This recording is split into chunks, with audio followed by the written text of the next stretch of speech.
Bonjour à tous et bienvenue à l'Institut des Libertés pour un nouveau délit d'opinion lorsque nous enregistrons cette émission avec Charles.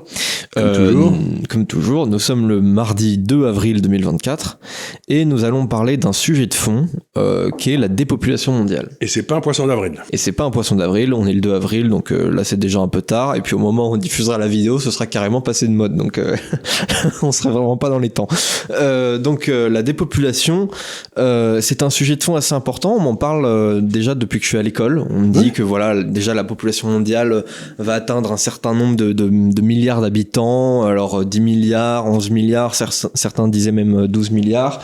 On s'arrêtera plutôt à 8, je crois. Mais enfin... Voilà, et qu'à un certain horizon, peut-être à horizon 2100, la population va décroître. Sauf que ça, c'était il y a plus de 10 ans qu'on disait ça. Et aujourd'hui, plus des études différentes essayent d'estimer de manière de plus en plus précise, puisqu'on se rapproche de l'échéance et qu'on a peut-être des outils un peu plus précis pour estimer donc comment cette population mondiale va évoluer, et plus en fait on se rend compte que on va atteindre un maximum, en fait pas du tout à 11 milliards, peut-être plus entre 9 et 10 milliards et c'est même pas sûr, et c'est même pas certain d'ailleurs. Et avant on disait que ça allait commencer à décroître vers l'an 2100, aujourd'hui on dit plutôt que ça peut commencer à décroître dans les années 2080, 2070 voire 2060. Et déjà que toutes les aires géographiques, Afrique exceptée, sera déjà en décroissance dans les années 2040. Voilà. Et l'Afrique, elle, commencera à être en dessous du seuil de renouvellement à peu près dans les années 2070-2080.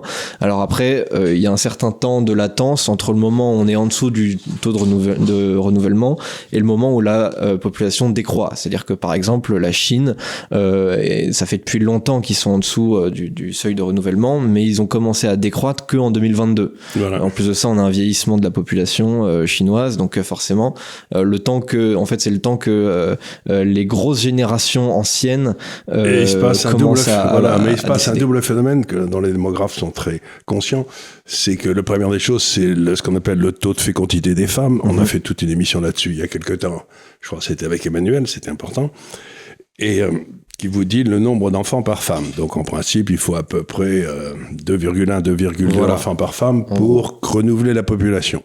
En partant du principe qu'elles ne doivent pas se renouveler simplement elles-mêmes, mais aussi les hommes, dont un certain nombre de femmes pensent qu'ils ne sont pas vraiment nécessaires, mais quand même, jusqu'à plus fort informé,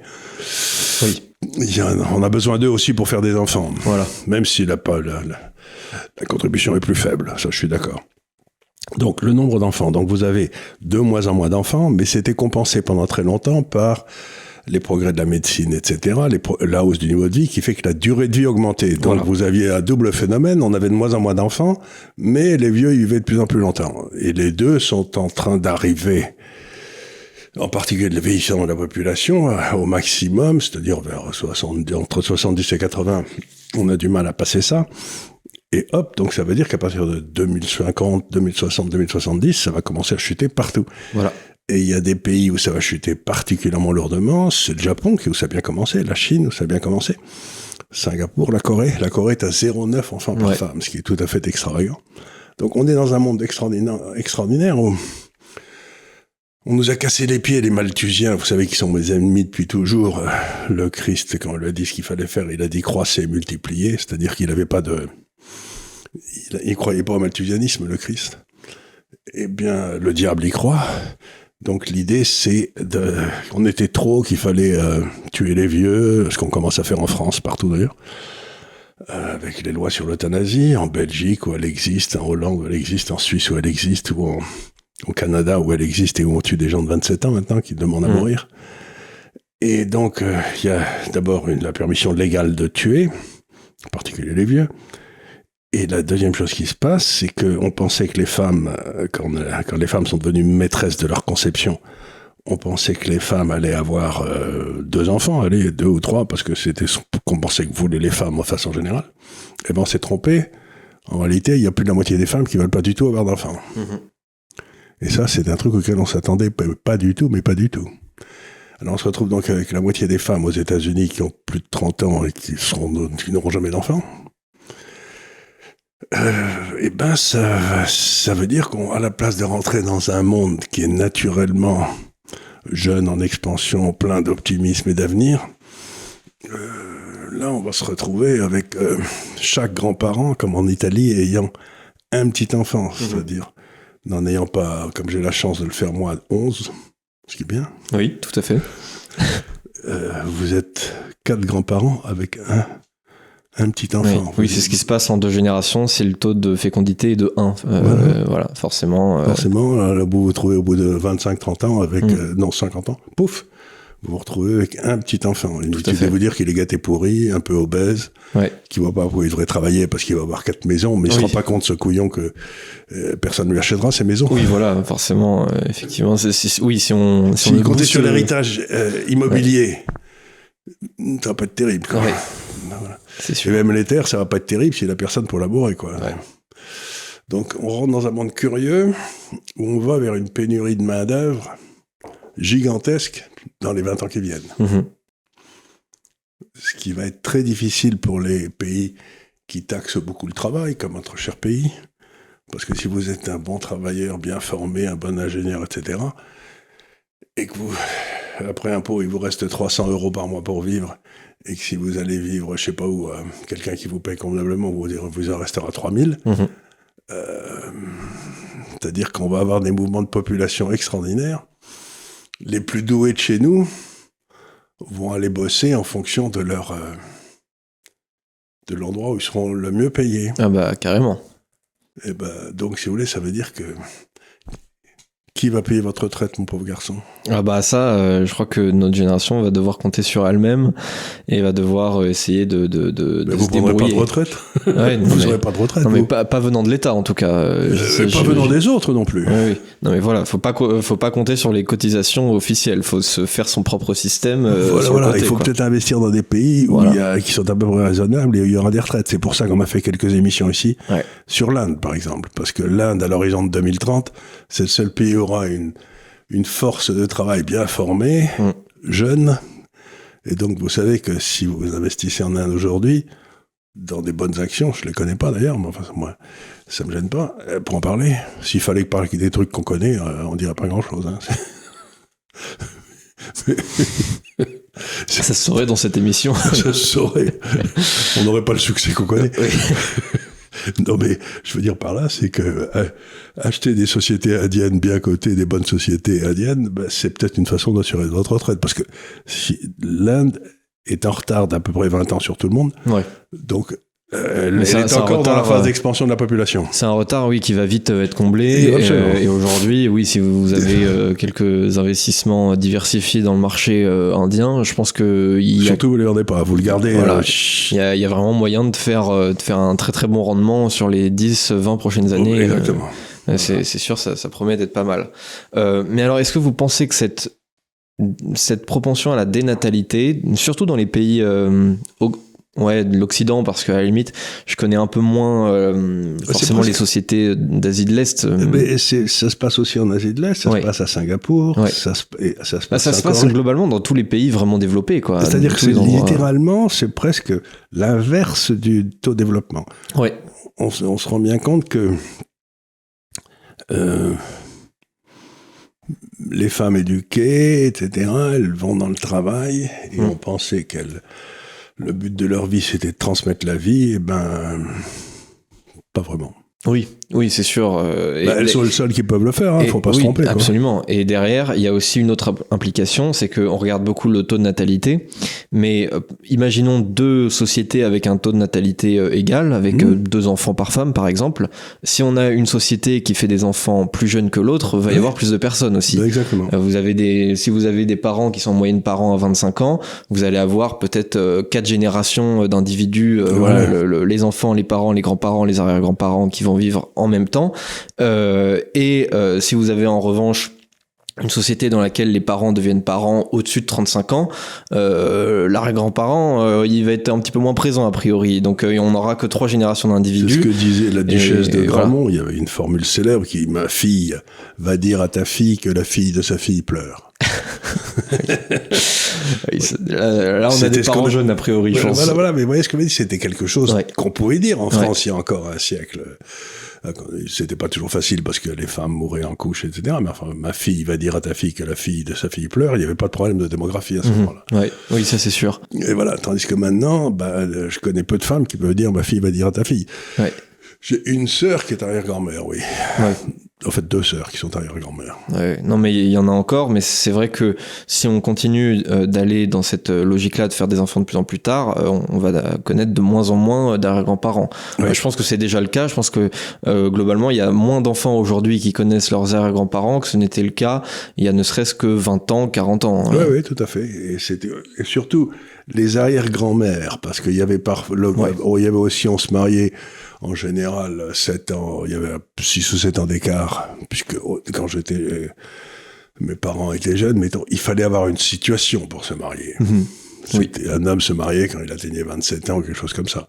Il avait une situation, c'était un mot qui était horrible. Donc à ce moment-là, il épousait une fille de 20 ans, et puis lui, il claquait, et puis on avait la chance de connaître l'arrière-grand-mère. Oui, tout à fait. Maintenant, c'est le coup d'attendre d'avoir une situation... c'est pas le truc qui détermine les gens. Donc, connaître son arrière-grand-mère, ça va devenir assez rare, quoi. Oui, c'est vrai, tout à fait. Même moi, j'avais des camarades qui connaissaient... il y en avait quelques-uns qui avaient des arrière-grand-mères. Moi, l'arrière-grand-mère que j'ai le plus connue, elle est décédée lorsque j'avais 16 ans. Aujourd'hui, c'est assez rare de connaître son arrière-grand-mère jusqu'à 16 ans. Moi, j'avais quelqu'un qui m'a servi de grand-mère que j'aimais beaucoup, qui était... la dernière d'une famille nombreuse d'origine alsacienne, mais en plus c'était un peu une feuille d'automne, c'est-à-dire que ses parents l'avaient eu avec pas mal de temps après l'avant-dernier. Et elle parlait de son grand-père à elle, qui avait fait sa communion sous la Révolution française. Ah oui, Donc, parce que c'était 2 ans, donc en l'espace de, c'était un vieux monsieur qui il y avait beaucoup de temps d'écart entre les générations. Beaucoup de temps d'écart, et c'était rigolo parce que vous vous rendez compte que comme ça, en 2 générations, vous remontiez à la Révolution française, Révolution française, qui se parlait. Elle avait entendu parler de son grand-père. C'est dingue. Donc faisait des sauts dans l'histoire, c'était très étonnant. Mais alors, est-ce que vous pensez que cette propension à faire moins d'enfants, particulièrement dans les pays d'Occident, est-ce que vous pensez que c'est plus quelque chose qui est entré dans notre culture, plus d'ordre idéologique, ou est-ce que c'est plutôt d'ordre matériel ? Si vous voulez, c'est extrêmement difficile à déterminer parce que dès que vous parlez de natalité, etc., vous rentrez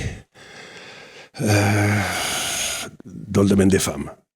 Et si vous parlez en tant qu'homme du domaine des femmes, on va immédiatement vous dire que vous êtes un gros facho, que vous comprenez rien. C'est ce qui s'est passé récemment quand Macron a parlé de réarmement démographique. Bon, pour le coup, Macron, il dit bien des conneries, mais enfin, il a pas tort de parler de réarmement démographique aujourd'hui en France. Mais c'est pas un réarmement, parce que c'est pas une guerre.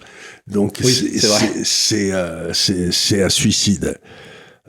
Alors, la question, parce que il y a quelque chose qui m'a toujours frappé, c'est qu'on a eu un boom démographique extraordinaire en France, qu'on appelait le baby boom, mais il a commencé quand ? Il a commencé en 42.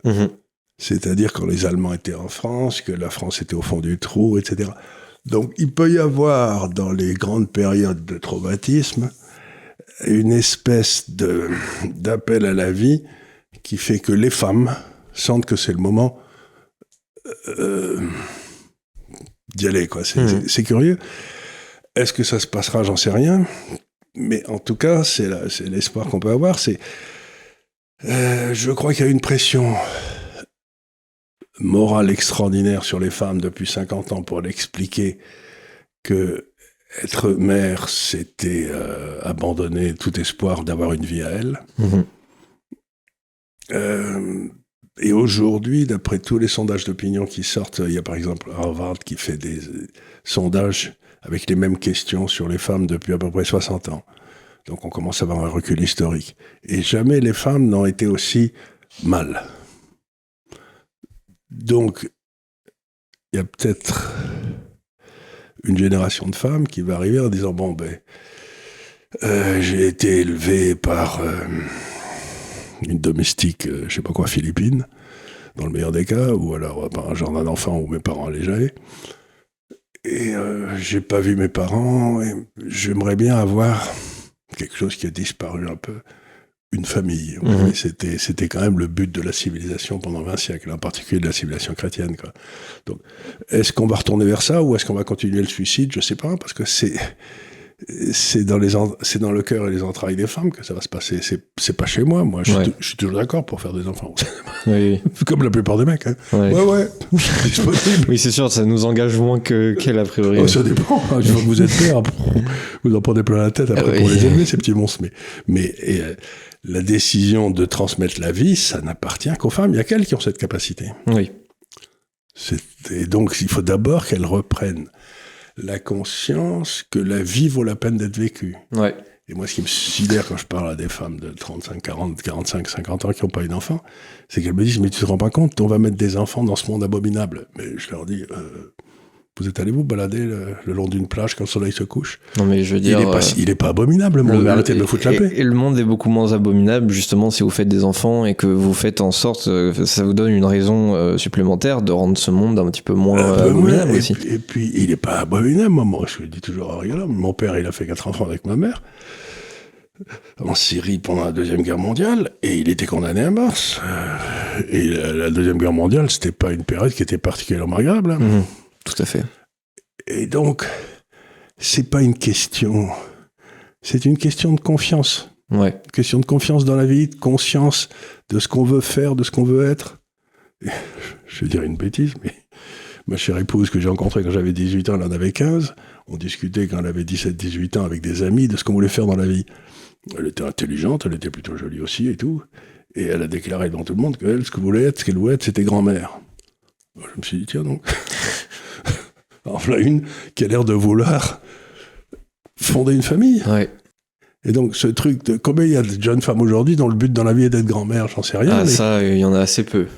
Mais c'est peut-être ça, peut-être là qu'est le cœur du problème. Ouais. Oui, c'est sûr. Et je Pourquoi? pense... Parce qu'elle adorait sa grand-mère.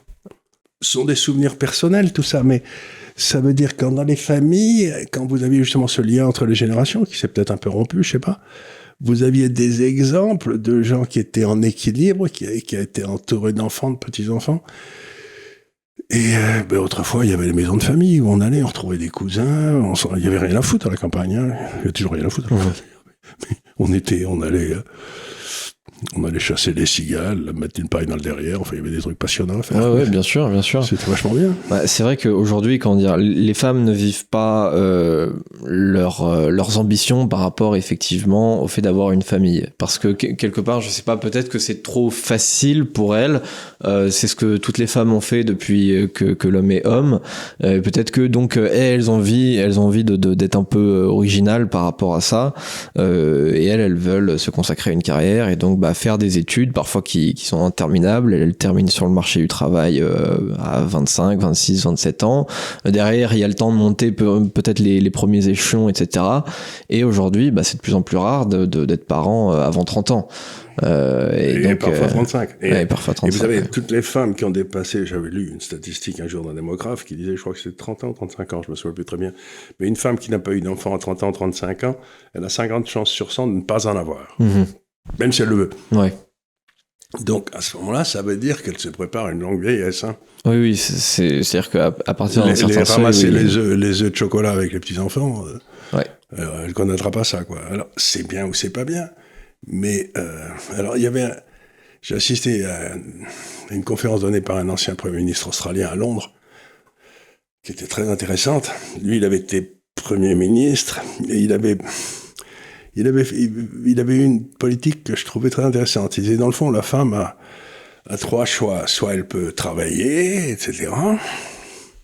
Soit elle peut travailler à mi-temps, soit elle peut décider de se consacrer à sa famille. Et il faut que le système fiscal du pays soit indifférent aux 3 solutions. C'est-à-dire que ce ne soit pas une raison financière qui pousse la femme à prendre ce choix, que ce soit à chaque fois un choix volontaire. Et je m'étais dit, tiens, il résonne bien ce gars-là, parce que, en effet, aujourd'hui, compte tenu du prix des appartements, des trucs comme ça, beaucoup de femmes travaillent pour des raisons financières, quoi. Oui, c'est sûr. Et alors, que dans le temps, quelque part, c'était le type qui allait chasser l'ours, et puis la femme, elle restait pour découper l'ours quand il arrivait. Bon, je sais pas que c'est bien ou c'est mal, mais c'était l'homme qui... Oui, mais je veux dire, même il y a 50 ou 60 ans, globalement, un salaire était suffisant pour nourrir une famille et pour être propriétaire d'un logement, parce qu'il y a ça aussi aujourd'hui qui pèse. Et alors, il y a aussi autre chose qui se passe, c'est qu'il y a un nouvel phénomène qui était apparu dans cette baisse de la natalité, c'est le divorce. Oui. Aujourd'hui, vous avez une augmentation du divorce qui a été extraordinaire. Et d'après toutes les statistiques, dans 80% des cas, c'est les femmes qui demandent le divorce. Mmh. Et encore une fois, je pense pas, c'est des statistiques, je porte pas un jugement de valeur sur les faits, je dis c'est. Donc, qu'est-ce qui s'est passé pour que les femmes aient cette impression d'échec? Vous voyez ce que je veux dire? Pour qu'elles veuillent sortir d'une situation qui leur plaît pas. Mmh. Ben, je sais pas non plus, quoi. Donc, vous avez eu le plus grand changement sociologique qui a eu lieu depuis 60 ans à peu près, c'est que c'est les femmes qui sont devenues maîtresses de la fertilité. Bon, ça, c'était un changement extraordinaire. Le deuxième, c'est qu'on a permis... les femmes sont devenues aussi celles qui permettent de rompre l'unité familiale, qui a encore... Le divorce était encore interdit en Espagne il y a 50 ans, 40 ans, donc c'est assez nouveau. Le divorce en Italie, vous ne pouviez pas divorcer. Et ça veut dire que la stabilité de la famille, qui repose, qu'on le veuille ou non, sur la femme, a été ébranlée comme jamais, quoi. Donc vous avez le phénomène de ces familles recomposées, qui sont, bon, qui existent, mais... On n'imagine pas le bouleversement sociologique qui s'est passé dans la cellule familiale depuis 50 ans. Quoi. Oui, c'est sûr. C'est inouï. Et il ne peut pas ne pas y avoir de relation avec l'effondrement de la fécondité. Ouais, c'est sûr. Une femme qui se dit « je vais le plaquer, il m'emmerde », elle ne va pas faire 4 ou 5 enfants avec lui. Quoi. Ouais. Ah oui, c'est clair. Je sais pas. Oui. Alors après, peut-être que la normalisation du divorce, peut-être que ça amène un autre phénomène qui est peut-être aussi la normalisation du fait de refaire des enfants avec un autre compagnon plus tard. Oui, mais si le mec se barre à 40 ans, bien sûr qu'il va aller refaire des enfants. Oui, pour la femme, c'est plus difficile. Ouais. Pour M. Macron, ça a été plus difficile parce qu'il avait choisi au-dessus. Bon, mais ça, on va parler d'autre chose. Mais si la femme a 40 balais, ça va pas être un cadeau. Hein. Ouais, c'est sûr. Donc, il y a eu tout ça. Et bon. Et ça veut dire que la famille dans une société libre et libérale, celle que j'aime, c'est quand même le noyau essentiel qui permet à chacun de résister à la dureté de la vie. C'est-à-dire que c'est l'endroit où vous allez vous réfugier quand vraiment vous prenez trop de claques. Vous vous sentez dans votre famille. Comme mon cher père a disparu, donc je devais avoir 35 ans, j'ai eu l'impression que le monde s'écroulait parce que quand je trouvais que la vie était trop dure, j'allais passer une semaine ou 10 jours avec mes parents, et là, je retrouvais un monde qui n'avait pas bougé, qui était stable, et dans lequel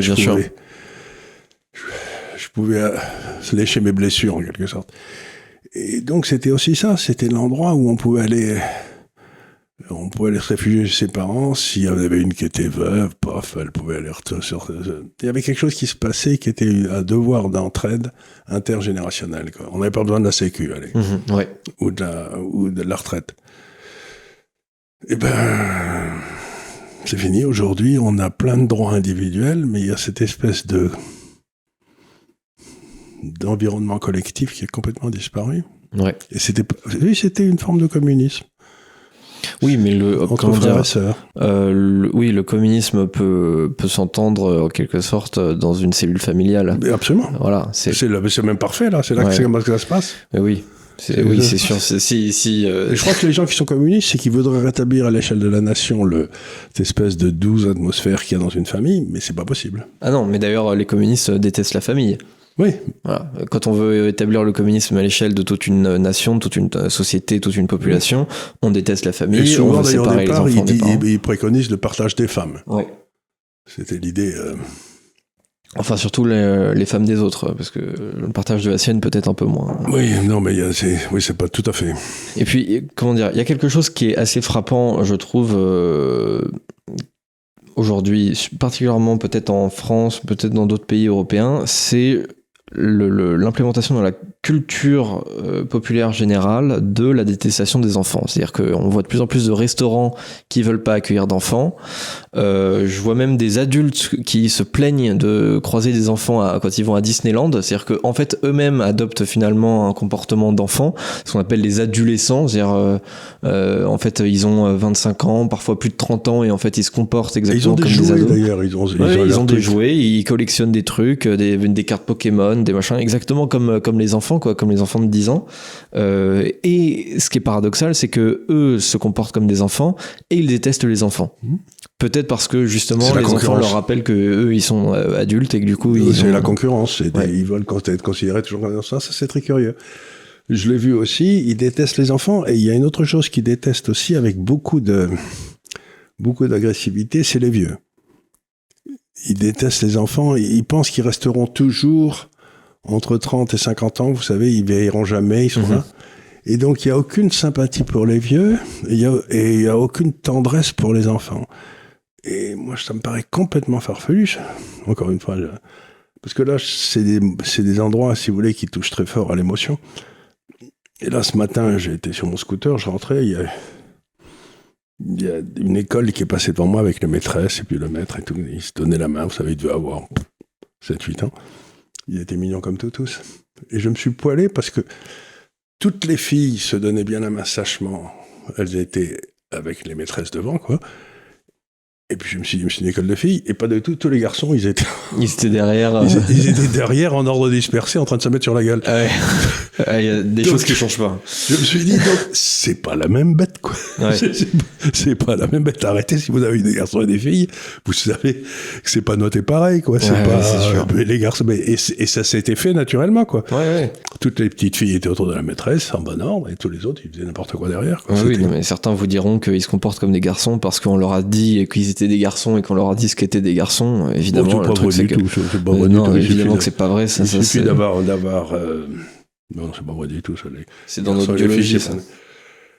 Bah oui, les garçons, ils ont une agressivité dans toutes les courbes de Gauss, vous savez, qui déclinent les caractéristiques humaines. On est tous comme ça, il y en a. Vous voyez très bien que les garçons sont un peu plus agressifs que les femmes, dans les courbes de Gauss comme ça, mais que tous les gens complètement agressifs qu'on retrouve en prison ou à la tête de l'État, quoi, les mecs, qui sont pas tout seuls dans leur tête, là, ils sont tous des garçons. Oui, bien sûr. C'est-à-dire que les cas d'agressivité très forte se trouvent que chez les mâles. Ouais. Oui, c'est sûr. On peut trouver des femmes plus agressives que des hommes, mais si on prend, par exemple, 1% de la population la plus agressive, on va trouver quasiment à très très peu de choses près que des hommes. Que des hommes. Et c'est pour ça que dans les populations carcérales, il y a 90 ou 95% de garçons. Oui, 97%. C'est pour ça que les gars qui sont dans les populations carcérales, ils déclarent qu'ils sont des femmes pour aller dans les prisons de filles où c'est quand même plus sympa. Surtout s'ils sont mignons, quoi. Oui, c'est sûr. C'est sûr, c'est beaucoup plus cool. Si vous avez des ennuis, il faut absolument que vous fassiez votre coming out et que vous alliez vous faire enfermer dans une prison de femmes. Moi, j'hésiterais pas à le faire aujourd'hui, hein, clairement. Si jamais je me retrouve dans cette situation, je pense que... Vous seriez très dans une prison de femmes, je suis sûr. Ah, je pense que ça devrait aller, oui. Peut-être raser la barbe, mais enfin, ça, dans quelques années, ce sera même pas requis. Hein. C'est déjà le cas en Espagne. Aujourd'hui, on vous demande rien. Vous pouvez déclarer ce que vous voulez. Mais alors, si vous voulez, c'est vraiment... D'abord, la première des choses que je dis, c'est qu'il y a deux animaux qui sont assez différents, le mâle et la femelle, que la femelle, pour des raisons X, Y ou Z, a décidé de ne pas se reproduire, et pas de reproduire l'autre, du coup, et que personne n'y comprend rien. Ouais. Personne ne comprend pourquoi ça se passe. C'est vrai qu'il y a des causes, mais on ne sait pas si elles sont plus importantes que les autres, si elles se conjuguent entre elles. C'est sûr que c'est durable. C'est durable. C'est sûr que je pense qu'il y a plusieurs causes. Alors certains attribuent un peu trop facilement des causes idéologiques, par exemple le féminisme, etc. Bon, il y a peut-être une petite part de responsabilité là-dedans. C'est vrai que alors il y a plusieurs. Je crois que c'était le Financial Times ou The Economist qui avait fait une étude là-dessus sur plusieurs pays développé globalement sur particulièrement le positionnement politique de la jeunesse, et on voit que les femmes se déclarent de plus en plus féministes, de plus en plus à gauche, alors que les hommes se déclarent de plus en plus conservateurs, de plus en plus à droite. C'est sûr que c'est le genre de choses qui ne facilite pas à une échelle globale la rencontre, on va dire, saine entre les deux sexes. Parce que la gauche aujourd'hui, c'est devenu le support de cet état nounou qui remplace la famille. Oui, c'est vrai.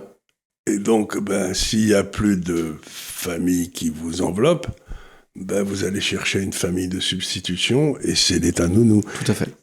Et donc tout ça est très bizarre, parce que finalement, les gens de gauche parlent aux femmes pour les maintenir dans un état de sujétion, alors qu'ils condamnent les femmes qui sont dans un état de collaboration avec leur mari en leur disant qu'elles sont dans un état de suggestion. Oui. Donc il y a aussi encore un gros mensonge là.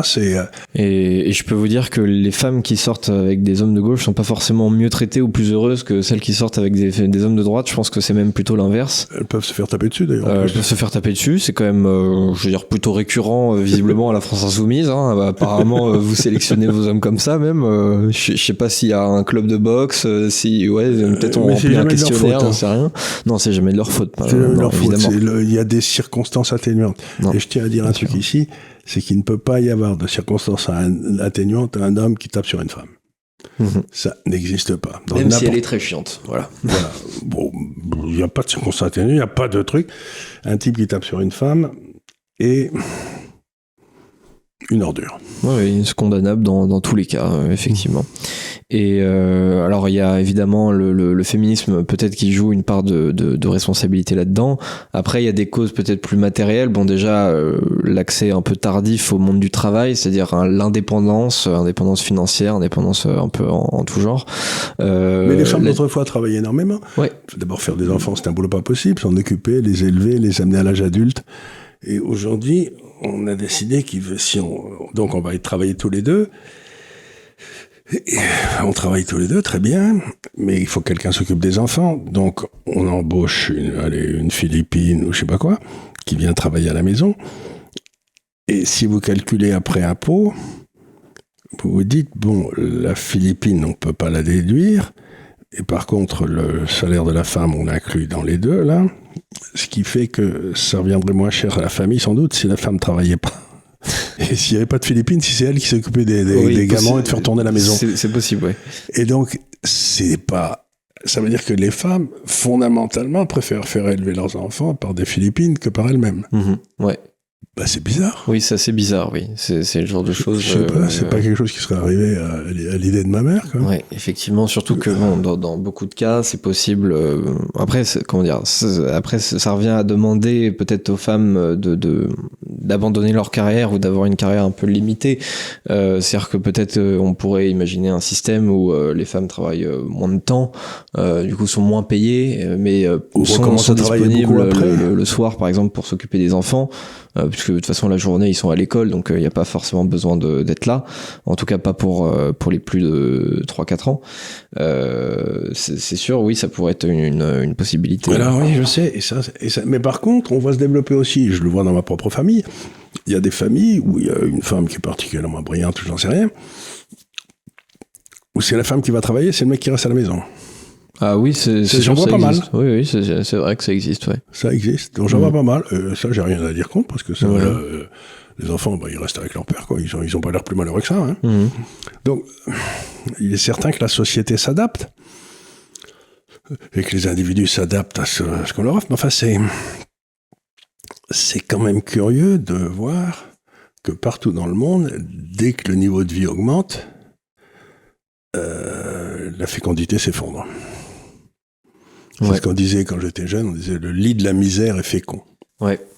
Et après, je me pose la question, est-ce que c'est uniquement une question de cycle, ou est-ce que un jour ça va repartir? Je pense par exemple à la situation italienne où on a tout un tas de petits enfants qui vont se retrouver avec de l'immobilier plein les mains et ils vont pas savoir quoi en foutre. Vous avez des coins en Italie où vous pouvez acheter une maison pour 1 euro. Voilà. Parce que les villages sont vides. Voilà, forcément comme les villages sont vides, personne, enfin il y a plus de maisons disponibles que d'acheteurs, donc forcément ça fait chuter le prix de l'immobilier, mais derrière ça rend du coup l'accession à la propriété beaucoup plus facile. Et du coup c'est aussi plus facile de se projeter avec une famille en se disant je suis propriétaire de mon logement à 28 ans que en se disant là pour l'instant je vais payer mon loyer ou alors j'achète à crédit et d'ici 20 ans j'aurai remboursé mon truc. C'est là où cette idiotie de la réindustrialisation est peut-être importante. C'est que j'ai des amis qui sont plutôt dans la région de la Bretagne par là-bas qui me racontaient que c'était un homme d'affaires, un patron du coin. Il avait il avait beaucoup d'employés dans le coin, etc. Et ils vivaient tous dans la région, c'est-à-dire que ces usines étaient là et les gens, à la limite, venaient bosser chez lui en bicyclette dans ces différentes usines. Et donc, les maisons, ça coûtait rien autour, et donc ils pouvaient avoir des enfants. Ils avaient une ferme à la campagne, les enfants allaient jouer avec les cochons dehors, c'était une vie normale, quoi. Donc, c'est aussi cette baisse de la fécondité, c'est peut-être une conséquence de l'urbanisation. Ah oui, je pense que l'urbanisation joue effectivement un rôle assez fort là-dedans. Pareil, c'est beaucoup plus difficile de se projeter, de se dire on va avoir des enfants dans un environnement, la plupart des appartements font moins de 50 mètres carrés, parfois vous avez même pas un parc juste à côté. C'est sûr, c'est plus facile de se projeter avec une famille à la campagne. Des enfants dehors, quoi. Vous avez un jardin, ils vont faire un chien, ils ont un vélo, ils peuvent aller faire un tour dans la campagne, vous savez qu'ils vont revenir dans une demi-heure et tout, c'est sûr, c'est tout le monde surveille tout le monde, c'est-à-dire que on a vu passer le petit en vélo. C'est vrai qu'il y a une communauté aussi. En ville, vous êtes un peu tout seul, En fait, l'urbanisation, c'est aussi un endroit qui amène à la... c'était la chanson de comment il s'appelait, de Jean Ferrat, là, c'était le... Pourtant que la montagne est belle, voilà, c'était une belle chanson, ça. Et il y a en effet, c'est que l'homme n'est pas fait pour vivre en ville. Oui, en tout cas, pas trop longtemps. Et surtout quand il est en âge d'avoir des enfants, c'est-à-dire que... Donc encore une fois, il y a quelque chose, c'est que... je parle pour ma génération, évidemment ça a beaucoup changé. Mais il y avait chacun des individus et il y avait la famille. Et ce qu'il y a de rigolo, c'est quand j'étais jeune à Auch ou je sais pas où, les gens disaient, par exemple en parlant de nous, tiens, c'est un des fils Gave. C'est-à-dire qu'on était identifié par notre nom, mais par le fait qu'on était une partie de quelque chose en plus, qui était la famille Gave, quoi. C'était rigolo, quoi. Et le fils Gave ou le fils... Vous avez un nom impossible, Oui, moi j'ai un nom impossible, oui. Mais il faut le dire. Sinon, vous pouvez m'appeler Le Rocher, c'est mon pseudonyme de... Ah, Le Rocher, c'est bien le fils Le Rocher, là, hop. Et donc c'était une façon d'être identifié. Et on savait que si on faisait une connerie en tant que fils Gave, ça allait retomber sur la famille Gave. Donc on était quand même... on était respectueux du nom qu'on portait. Ah oui, c'est sûr. Et tout ça, c'est des trucs qui ont presque complètement disparu, quoi. Effectivement, aujourd'hui, on est plus... même Renaud Camus en parle, d'ailleurs, il appelle ça la civilisation du prénom. C'est-à-dire que depuis quelques décennies, effectivement, on se définit davantage par notre prénom que par notre nom. Or, le nom est un marqueur, en fait... identitaire, culturel, beaucoup plus fort que le prénom. Absolument. Et puis en plus, si vous faisiez partie d'une famille où il y avait, mettons, plusieurs frères qui étaient plus grands que vous, j'en sais rien, si dans la classe où vous aviez ce qu'on appelle un bully, vous savez, un type qui vient de martyriser les autres, qui tape sur les autres, on pouvait lui dire, il y a mon grand frère qui va s'occuper de toi. Oui, oui. C'était bien. Oui, c'était de notoriété publique que vous aviez un grand frère qui était passé par là, qui était passé dans la classe il y a 4 ans. Qui jouait deuxième ligne, et qui allait lui faire une tête au carré. Voilà. Donc, on était plus tranquille. Il y avait une espèce de protection on avait un voile autour de nous de protection qui était la famille. Oui, tout à fait. Et ça rassurait les enfants. Tandis que là, maintenant, je sais pas trop, je peux pas en parler, je sais bien que je dis toujours place aux vieux, mais c'est pas une raison, je peux pas en parler avec beaucoup de ce qui se passe aujourd'hui, mais j'ai l'impression que le fait que, quand il y a des enfants, qu'il y ait des grands-parents, etc., qui puissent être là c'est important pour les enfants aussi. Oui, bien sûr. Et alors, là, on s'est attaqué un petit peu aux causes de la dénatalité, tout ça. Je voudrais qu'on discute aussi des possibles conséquences. C'est-à-dire que il y a une inquiétude qui est assez légitime, qui est de se dire, est-ce que cette décroissance démographique va provoquer ou non une décroissance économique, une décroissance tout court, quoi. Mais c'est tout à fait évident. Et alors là, je viens à une notion qui m'est chère, c'est l'épargne. Vous savez qu'on va essayer de lancer une université de l'épargne pour vous apprendre à épargner et tout, puisque personne n'a jamais fait pour vous. Et donc, imaginez que vous soyez dans un pays comme l'Italie. Si vous investissez votre épargne dans des affaires italiennes, vous bottez en touche. Vous prenez pas, vous allez vous retrouver ramené au problème précédent, si j'ose dire. Surtout si vous êtes dans l'immobilier. Si vous êtes dans l'immobilier, non mais vous pouvez pas. Donc, à partir du moment où vous avez des différences démographiques très fortes comme ça, il faut que vous investissiez dans des entreprises qui ont accès à des endroits où il y a des gens qui pourront payer votre épargne, quoi. Ouais. Mais si vous investissez que dans des entreprises qui investissent dans la consommation en France, bon, vous gagnerez peut-être de l'argent dans les 3, 4, 5 ans qui viennent. Et encore. Mais vous savez qu'à 20 ans, vous êtes foutu.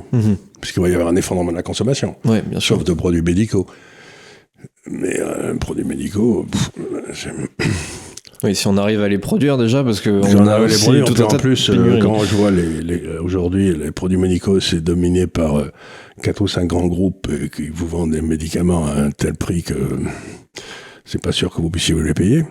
Ou si la société continue à être incapable de vous entretenir, on vous donnera peut-être la pilule qui vous cesse de vous faire des soucis, c'est-à-dire qu'on vous permettra de l'euthanasie, quoi, comme ce que veut cet animal de Nathalie.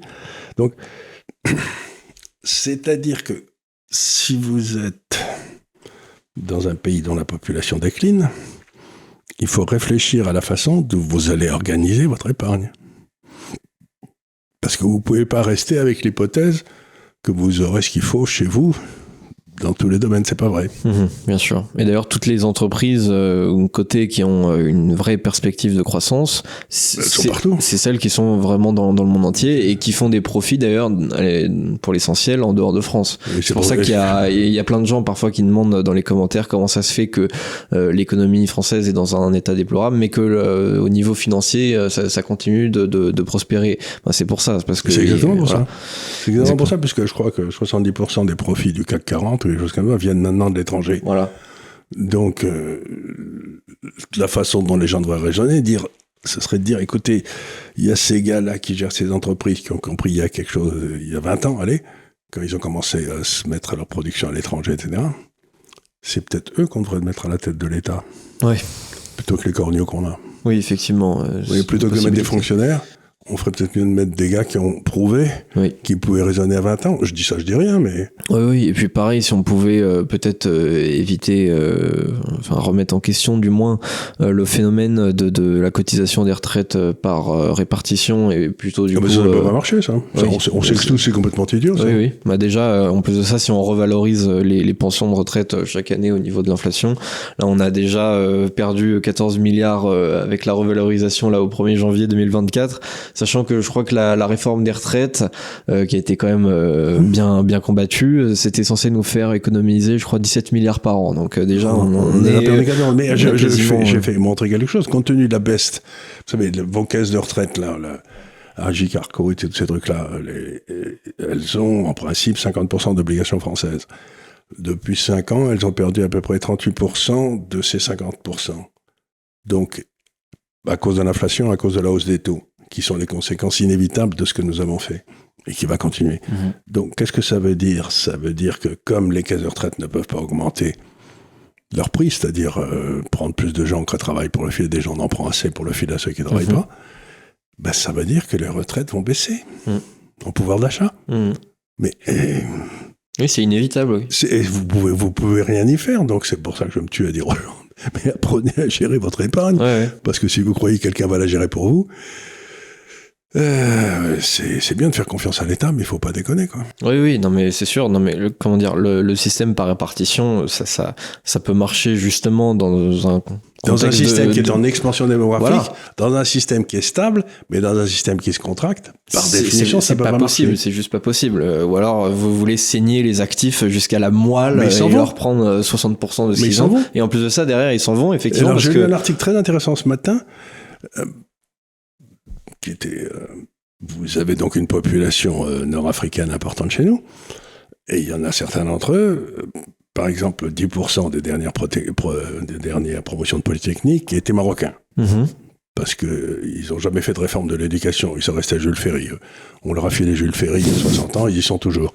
Donc ça marche très bien l'éducation chez eux. Si vous voulez que vos enfants soient bien élevés dans des bonnes écoles, envoyez-les au Maroc.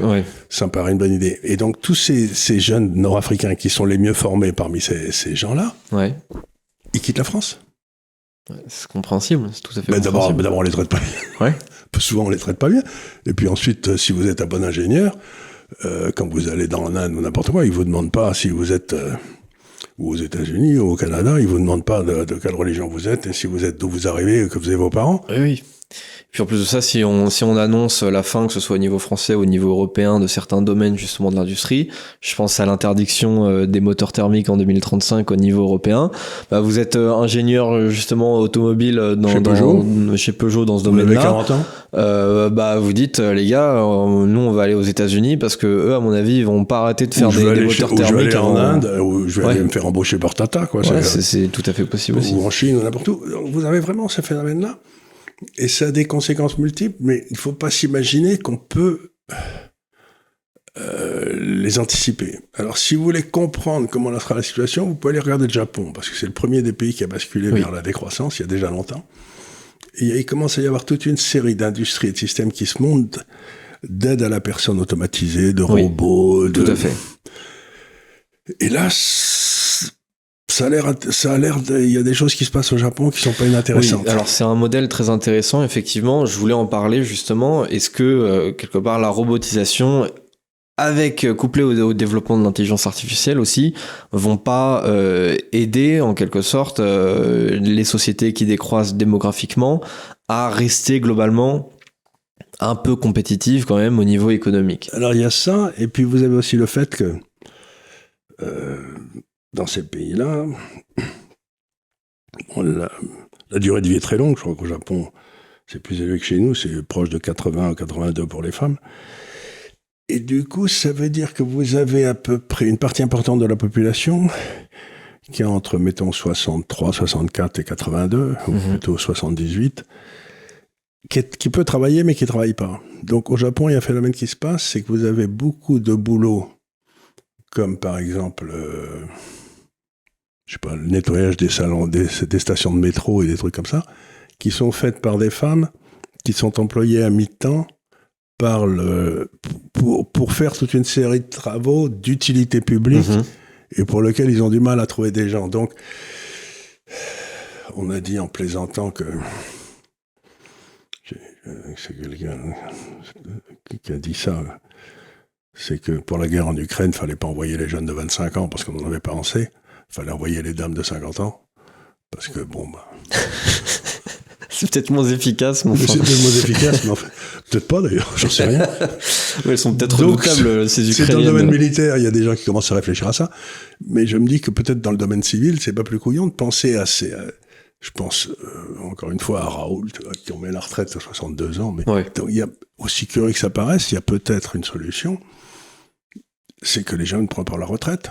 Ils le prennent que volontairement, c'est-à-dire que si ça les emmerde, si ce qu'ils font les emmerdes, ils prennent leur retraite. Mais il y a des tas de gars qui devraient jamais prendre leur retraite, quoi. Je suis d'accord, oui. D'ailleurs, j'en suis le premier convaincu. Ah oui, bien sûr. La retraite, c'est un machin qui a été inventé par les jeunes pour se débarrasser des vieux trop compétents, quoi. Ouais, mais justement, c'est peut-être un peu en train de se retourner contre nous, parce qu'au niveau des cotisations, d'ailleurs, ça coûte cher de mettre les vieux à la retraite, hein. Voilà. Et pas assez, à mon avis. Je vois pas pourquoi je devrais partir à la retraite. Vous vous rendez compte ce que disent les dames anglaises toujours, c'est un mari à la retraite, c'est avoir plus de mari et moins d'argent. Alors c'est pas une combinaison gagnante, hein, c'est pas. Ouais, c'est pas faux. Non, c'est sûr. Et puis aussi, et on peut faire la même chose pour les femmes. Elles sont enchantées de sortir de chez elles. Hein. Oui, c'est sûr. Il y a plein de retraités qui se lancent dans le bénévolat parce qu'en fait, ils sont habitués à se lever le matin, à faire un truc de leur journée. Le bénévolat, par exemple, pour aider les enfants dans les écoles, etc. Ça pourrait se faire, mais en même temps, il faut pas que l'éducation nationale dise que c'est contraire à je ne sais quel règlement qu'elle a pris dans 1945 et que il peut pas y avoir de bénévolat dans les écoles parce que ce serait c'est complètement idiot, quoi. Si les gens ont envie d'être bénévoles avec les gamins, qu'ils le soient, mon Dieu. Oui. Et effectivement, l'hypothèse d'avoir ne serait-ce que des prestataires à mi-temps pour faire des trucs effectivement d'utilité publique. Et comme elles se retrouvent, elles sont contentes. Ah oui, bien sûr, bien sûr. Bah pour le coup, c'est vraiment un truc social. Vraiment social. L'utilité, elle se comprend directement, quoi. On n'a pas de doute sur l'utilité de ce qu'on fait. Ça donne un sens à notre vie. Je suis persuadé que, alors dans certains cas, pas dans ce qui concerne les métiers vraiment manuels très difficiles et très éprouvants, je suis sûr que le travail, à un certain degré, augmente l'espérance de vie des vieux qui continuent, effectivement, parce que vous levez le matin, vous avez une raison de vivre, en fait, vous savez pourquoi vous êtes là. Je suis sûr que ça prolonge l'espérance de vie pour ce qui n'est pas des métiers particulièrement difficiles, évidemment. Tout ça, c'est donc une façon différente de vivre, mais qui est sans doute beaucoup plus difficile dans les grandes métropoles que dans les villes de taille moyenne. Si je m'écoutais, je dirais que probablement il va y avoir un mouvement de reflux vers les villes de taille moyenne. Avec le travail par Internet, la rapidité des services de train, etc. Je pense que moi j'ai une maison à Avignon, comme tout le monde le sait. Le train pour Avignon, de Paris à Avignon, c'est 2h15. C'est pas croyable, vous êtes à 700 km. Vous y allez, c'est très bien. Vous travaillez là, et puis vous venez passer 2 jours par semaine, ou j'en sais rien, mais vous avez la famille, et puis c'est pas difficile d'avoir une. Donc c'est une façon différente. Il faut que le travail s'organise différemment. Et ça revient à l'idée que j'ai toujours eue, c'est que au 19e, on a créé des espèces de structures pyramidales. Vous avez le chef au sommet qui donne des ordres, comme une armée, vous savez, c'est l'armée de Napoléon. Et puis tout le monde suit les ordres en bas. Et ça, c'était la forme d'organisation des maîtres de forge, des sconzern, des trusts, des sociétés où il y avait 150 000 personnes de Krupp, de tout ça. Mais quand vous regardez la forme d'organisation des sociétés aujourd'hui, ces espèces d'amibes qui se déplacent comme ça, il n'y a plus de tête, il y a 3 niveaux hiérarchiques entre le grand patron là-haut et puis les gars en bas. Puis ça change, et puis vous partez dans une autre amibe. Donc la forme d'organisation du travail n'a plus du tout besoin d'être hiérarchisée en un lieu. Vous pouvez avoir une forme de travail qui est organisée comme un gros microbe, quoi. Oui, c'est vrai. Et il faut aller vers ça le plus vite possible. Oui, et par contre, l'État continue à être organisé comme ça, ce qui est une imbécilité. Oui, effectivement. C'est-à-dire il faut d'abord réformer l'État pour lui redonner une forme d'amibe. Voilà, on a discuté de la situation du Japon. La situation du Japon est critiquable, mais enfin, elle est adaptée à un mode où effectivement la population est en train de décroître. Ouais. Aujourd'hui, tout notre système de répartition sociale, nos systèmes d'organisation étatique, etc., n'est pas du tout adapté à une population qui s'apprête à décroître. C'est-à-dire que si vous acceptez cette idée, ça veut dire que rien ne doit être fait au sommet qui peut être fait à la base par l'amibe. Le sommet n'a pas à s'occuper de ce qui se passe là-bas en bas. C'est que de volontaires qui travaillent, qui se connaissent. Donc ça veut dire que la forme d'organisation choisie par l'Europe aujourd'hui, qui est une espèce de sommet supplémentaire d'une pyramide des pyramides, c'est complètement contre-productif. Ouais. Et puis, c'est exactement le contraire de ce qu'il faudrait. Et puis il y a aussi quelque chose, évidemment, un thème qui est indissociable de cette question de la démographie, c'est l'immigration. parce que la question se pose, j'en ai parlé au tout début de l'émission en introduction, la démographie africaine va continuer de croître pendant un bon moment. L'Afrique est absolument immense, mais va-t-elle en partie se déverser sur le reste du monde ? C'est ce qui se passe aujourd'hui. C'est ce que disait Sauvy, Sauvy, c'est un homme que j'aime beaucoup, qui était un grand penseur. Lui, il avait son dernier livre, c'était... je sais plus si ça s'appelait La peste blanche. Il disait, c'était donc il y a pas loin de 40 ans, dans les années 80, il avait écrit un livre pour expliquer qu'on était 500 millions en 1945 en Europe et 500 millions en Afrique. Et qu'en l'an 2020, on serait 400 millions en Europe et qu'il y en aurait, je sais plus combien, 2 ou 3 milliards en Afrique. Donc il dit, c'est pas possible, ils vont venir chez nous. Donc il expliquait qu'il fallait absolument tout faire pour, foutre des centrales nucléaires là-bas, qu'ils aient de l'énergie pas chère, qu'ils y restent. Vous ce que je veux dire? Il y avait on n'a rien fait du tout. En tout cas, qu'il fallait monter des structures pour les accueillir, les former, etc., les prendre. Rien du tout, on n'a rien fait de tout ça. Donc aujourd'hui, on a ce qu'on craignait, c'est-à-dire l'arrivée d'une population qui n'est pas formée à ce monde des amibes, en quelque sorte, qui pourrait peut-être travailler dans une société pyramidale, mais encore, c'est pas sûr. Et on sait pas, et on sait pas quoi en foutre. Je lisais un article aujourd'hui, ça devait être dans Causeur d'ailleurs, qui expliquait que les populations immigrées aujourd'hui coûtaient à peu près 1,5 ou 2% du PIB à la nation. C'est beaucoup. Oui, c'est sûr. Et qu'il y avait chez les jeunes Algériens, par exemple d'origine algérienne en France, il y en avait, le taux de chômage était 2 fois plus élevé que chez les gens du même âge en France. Oui, et il y a un autre phénomène d'ailleurs qui est du coup très inquiétant, c'est que chez ces générations d'Algériens, en fait, on voit que les premières générations, il y en a pas mal qui sont au chômage, mais c'est pas non plus hallucinant. La deuxième génération, on commence à être sur plutôt entre 15 et 20% de chômage, et les troisième générations, on est sur quasiment 40% de chômage. Donc c'est-à-dire que en fait, non seulement évidemment, du coup, la population globale de personnes algériennes ou d'origine algérienne est supérieure, au chômage, est supérieure à la population française au chômage. Mais en plus de ça, plus les générations avancent et plus ils sont au chômage. Donc, plus ils pèsent justement sur le reste de la société. C'est sûr, c'est pas possible parce que sinon, qu'est-ce que ce sera pour la quatrième génération qui commence déjà à émerger? Est-ce qu'on va être à 60% de chômage? Ça, c'est sûr. On peut pas payer les allocations de chômage. Oui. Donc, voilà. Bon, voilà. Donc, cette question de la démographie, c'est une question extraordinairement importante.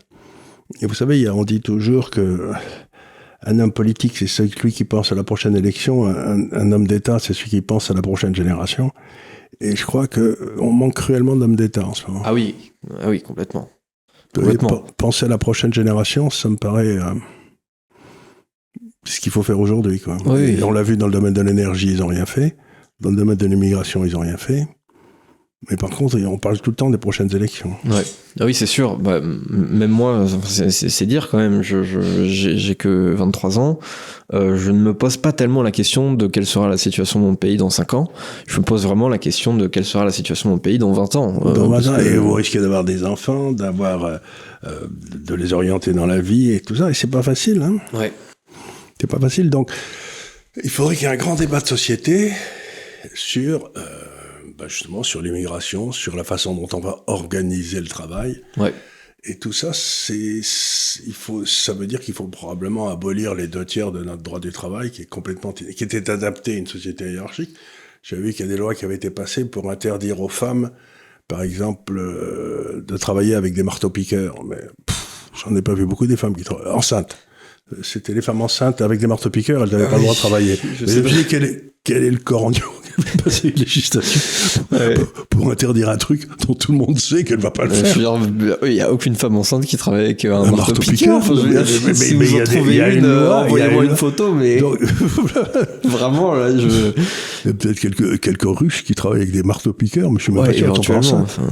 Oui, je suis pas sûr. Ouais. Donc, le but, c'est quand même de sevrer le droit du travail de toutes les femmes qui doivent travailler qui peuvent pas travailler avec un marteau-piqueur. Oui. S'il y a une cinglée qui veut, qu'elle le fasse. fasse, mon Dieu. Oui. S'il y en a une qui se dit moi, il n'y a pas de problème, peut-être qu'elle ne mérite pas d'être enceinte, je sais pas. Enfin, ou alors peut-être qu'elle est sacrément solide et que derrière, je ne veux pas savoir ce qui va en sortir. Voilà, ça veut dire un beau deuxième ligne de rugby, c'est sûr. Ouais, ça, c'est possible. Voilà. Donc, c'est vraiment un débat de société. Vous voyez, ça, c'est un sujet qui me passionne. Parce que la démographie, c'est l'histoire, quoi. Ouais. Ah oui, c'est sûr. C'est peut-être la manière la plus lisible de prédire ce qui va se passer. L'enfant qui n'est pas né aujourd'hui, je peux vous annoncer quelque chose, il sera pas là dans 30 ans. Il sera pas là dans 60 ans. Un enfant qui n'est pas né aujourd'hui, il sera jamais là. Donc, si vous voulez, c'est à peu près la seule chose sur laquelle on peut tirer des certitudes. Ouais. C'est-à-dire que l'évolution démographique, compte tenu de ce que c'est aujourd'hui. Maintenant, si les femmes passent de 1 où elles étaient en Corée à 0,5, à ce moment-là, on en aura encore moins que prévu. Ça, c'est bon, on s'y attend pas. Oui. Mais je peux faire des prévisions sur les femmes ayant un enfant. Oui. Ça, je peux faire des prévisions certaines. Oui. Mais si elles tombent à 0,5, j'aurais pas raison, mais ça, je le sais pas aujourd'hui. Oui, c'est pour ça, bien sûr, au début, je parlais des estimations. Les estimations, elles sont pas du tout sûres. Et d'ailleurs, les estimations d'aujourd'hui ne sont pas celles qui étaient. Non, parce que depuis qu'elles ont été faites il y a 10 ou 20 ans, on était à 1,6 enfants par femme et on est tombé à 1,2. À la stupéfaction des démographes. Et puis on est en train de tomber à 0,9. Donc, ce phénomène ne s'inverse pas pour l'instant. Il s'accroît. Il s'accroît, oui, tout à fait. Et plus vite il s'accroît, plus vite il y aura la décroissance. Plus vite il y aura la décroissance. Donc, il faut quand même y réfléchir.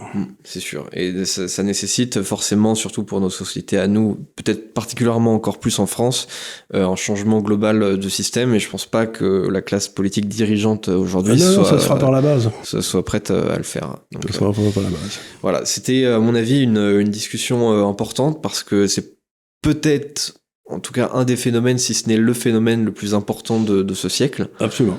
Que ce soit au niveau mondial, d'ailleurs, à toutes les échelles, que ce soit au niveau mondial, au niveau de la sphère européenne ou au niveau national en France, c'est vraiment une question absolument fondamentale qu'on ne peut absolument pas éviter dans l'estimation de tout ce qu'on veut faire en termes de politique publique, dans la répartition des richesses, dans les cotisations des actifs. Et tous les crétins qui vous disent qu'il n'y en aura pas assez pour tout le monde, je peux leur dire quelque chose, c'est qu'il y en aura trop pour tout le monde.